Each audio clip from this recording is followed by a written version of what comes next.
মোৰ যিকেইটা কথা সন্মুখলৈ আহিছে সংবাদ মাধ্যমৰ জৰিয়তে, প্ৰথম কথাটো হ'ল যে কেইজনমানক জুবিনদাৰ হত্যাকাণ্ডৰ বা চক্ৰান্তমূলক হত্যাকাৰী হিচাপে দোষী সাব্যস্ত কৰা হৈছে চাৰ্জশ্বিটত। আৰু এজন সন্দীপন গাৰ্গ, তেখেতক মানে গোটেই নেগলিজেঞ্চিৰ কাৰণে তেখেতক দোষী সাব্যস্ত কৰা হৈছে। আৰু দুজন তেখেতৰ যি দেহৰক্ষী আছিল, অসমত আছিল, তেওঁলোক দুজনক বিশ্বাস ভংগকাৰী হিচাপে দোষী সাব্যস্ত কৰা হৈছে। গতিকে এতিয়া বিচাৰ প্ৰক্ৰিয়া চলিব। আমি আশা কৰিছোঁ যে বিচাৰ প্ৰক্ৰিয়া খুব ফাষ্ট ট্ৰেক আদালতৰ জৰিয়তে খৰতকীয়া হওক।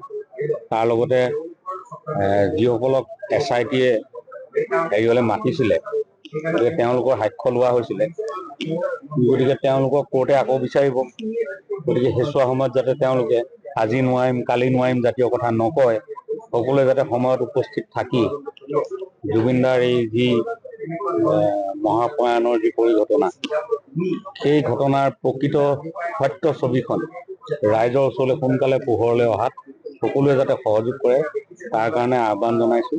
মই দাদাৰ ওচৰত আজি আহি এয়াই প্ৰাৰ্থনা জনাইছোঁ যে তেখেত আছিল, ভগৱানৰ গুণ আছিল তেখেতৰ গাত।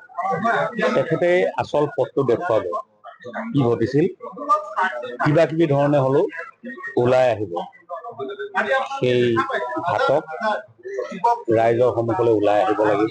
ৰাইজ অধৈৰ্য হ'লে নহ'ব, সকলোৱে ধৈৰ্য ধৰক।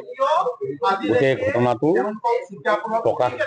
প্ৰকৃত সত্যটো প্ৰকাশ নোহোৱালৈকে আমি কোনো ক্ষান্ত নহওঁ, আৰু সকলোৱে খালি ধৈৰ্য ধৰিব লাগিব।